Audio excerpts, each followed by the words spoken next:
Welcome back to our Messy Christmas series. I've got a question for you. Have you ever had doubts about what you believe? I mean, real doubts. Maybe you were pretty certain about how things were, but then over time, little by little, doubts crept in. Or maybe something happened that really shook you hard, and you began to wonder if all that you believed in was real. Can anyone relate to that today? That's kind of where we find John the Baptist in our traditional reading for this third Sunday in Advent. We turn to the book of Matthew, the 11th chapter. Listen to these words. When John heard in prison that what the Messiah was doing, he sent word by his disciples and said to him, "Are you the one who is to come, or are we to wait for another?" Jesus answered them, "Go and tell John what you hear and see. The blind receive their sight, the lame walk. Those with a skin disease are cleansed, the deaf hear, the dead are raised, and the poor have good news brought to them. And blessed is anyone who takes no offense at me." You know, John had spent many years as a powerful preacher, the one who proclaimed his message of faith that everything was about to change for the better.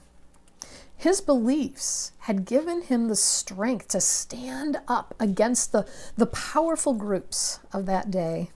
He spoke truth even when it was dangerous to speak that word. People traveled from all over the country to come and hear what he had to say. They listened to him and they gained strength for their own faith because of him.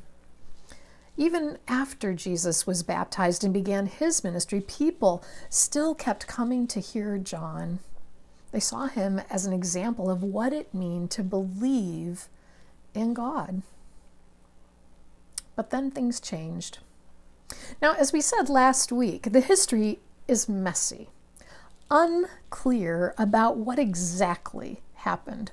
Some historians say that the point had finally come when the religious leaders and political leaders finally decided that John needed to be silenced, right?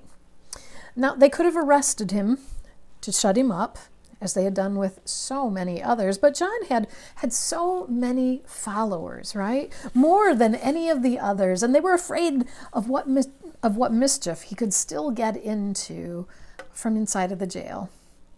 He could still get messages out to his followers, right? Their only option, they felt, was to kill him.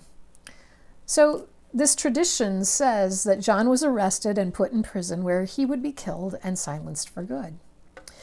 Other historians say that it was Herod who arrested John for bad-mouthing him about marrying his brother's wife, Herodias, and that Herodias' daughter later asked for John's head on a platter.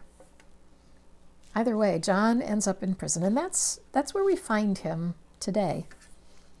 It's worth noting that when we say that John was in a prison cell, what we mean is that he was likely sitting at the bottom of a big hole cut deep into the ground, okay?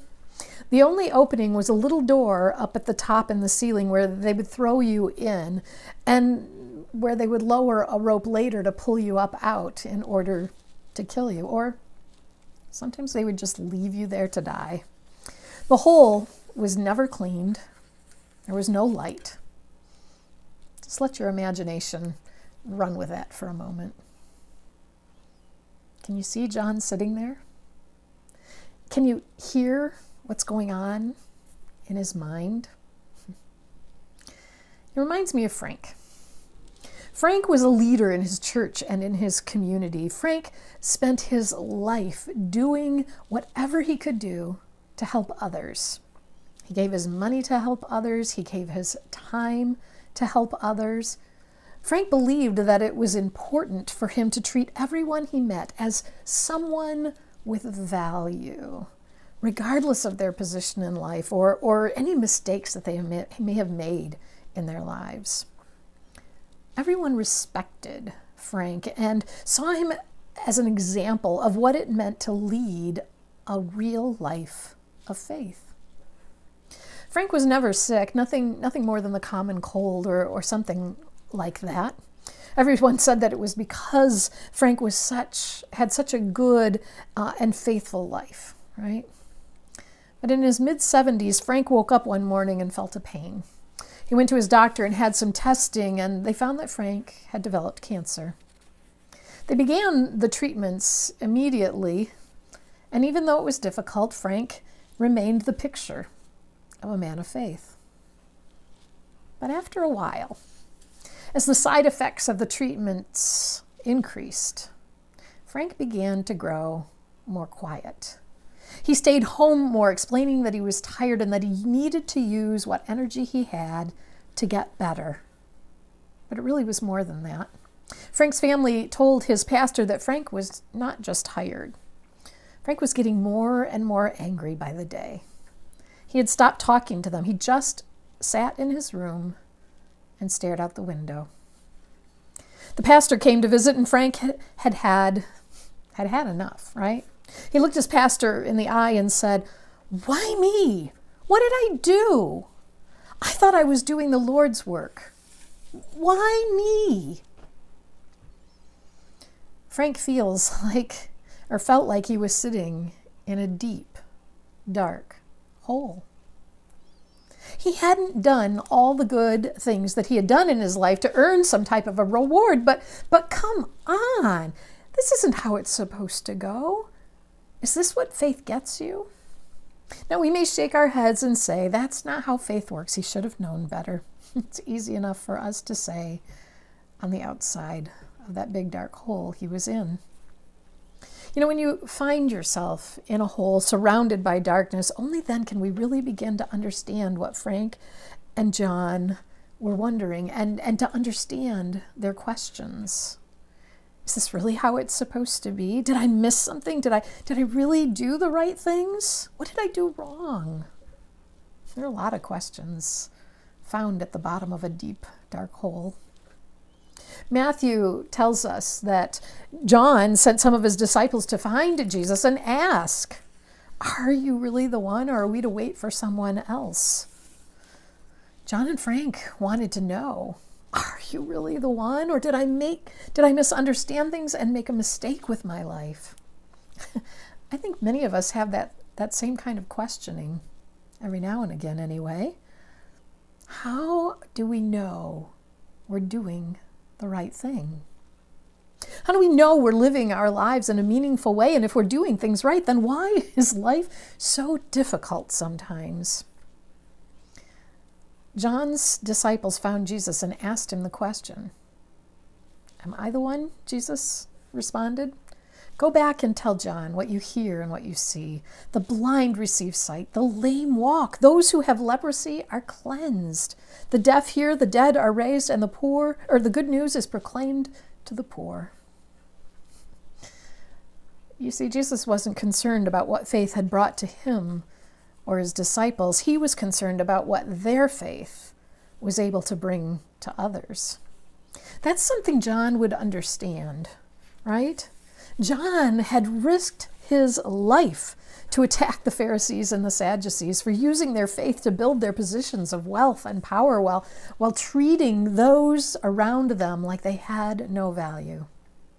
John had risked his life to stand up against the priests in the temple who took the offerings of the poor and used them for their own enrichment. John had heard all of them say that the poor, the blind, the lame, the leper were all poor, blind, and sick because it was God's will, and they must have done something to deserve it. John understood that while the Pharisees, Sadducees, and priests looked and dressed like men of faith, their faith was misdirected and false. As Frank's pastor visited with him, the pastor told him stories. Stories about all of the people whose lives had been changed because of something Frank had said or done.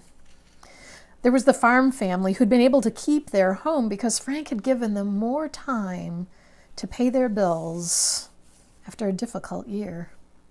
There were the 3 boys who were going to be sent to jail until Frank spoke with the judge and gave those 3 young men jobs at his own company. Those 3 young men went on to college and now have families of their own and are settled in the community.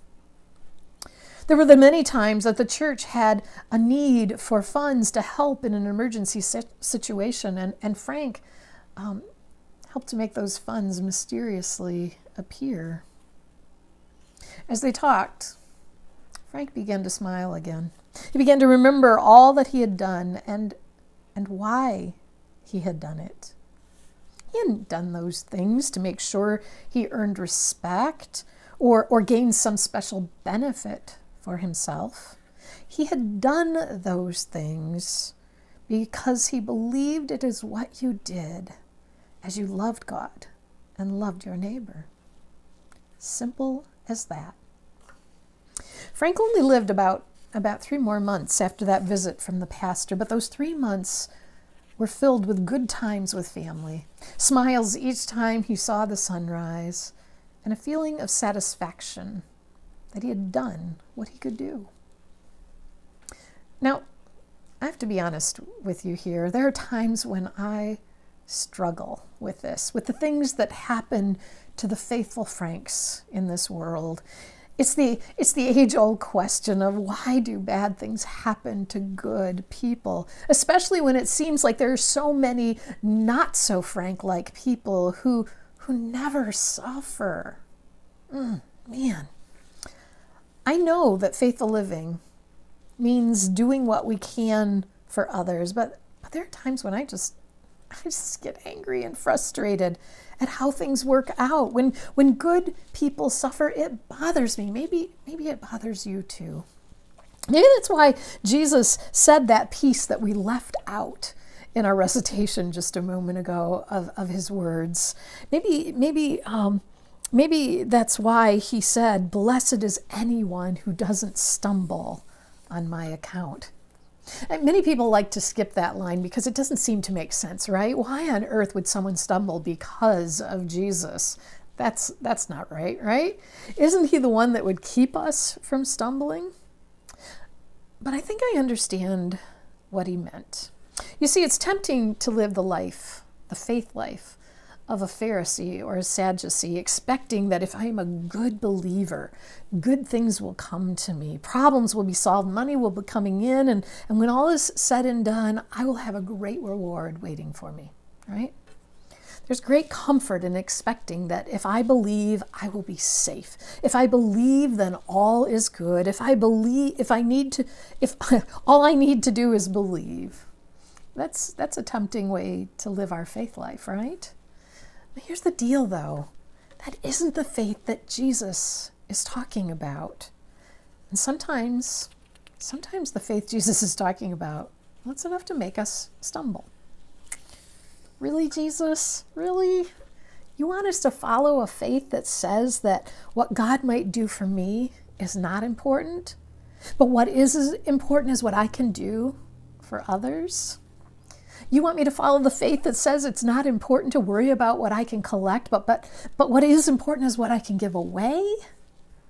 The faith that says it's not important to worry about my being comfortable, but what is important is that I give comfort to others? Seriously? Give away half of all that I have? Give it to the poor? Seriously? If I have 2 coats, give 1 away? Really? Really, Jesus? Those are the things that make me stumble in my faith journey sometimes. Maybe you do too. I find myself in those moments sitting deep in that hole with John and with Frank. Maybe you do too. But John and Frank ultimately understood, right? They just needed reminding. They understood that for them, their faith was not based on what God did for them. That's a Pharisee faith. They believed that the only thing they needed to be concerned about was loving their God and loving the people around them. Plain and simple. We give two types of Christmas gifts, don't we? They're those gifts that we give to make sure that we meet some standard that's been set, right? We want to make sure that our gift is up to the level of the gift we received from the person last year, right? To make sure we end up looking okay. But then there are the gifts we give to simply see the smile and the joy in the face of the one who is receiving it. Not because it somehow comes back to reward us, but because of what it means to that person receiving the gift. Just the same, there are two types of faith.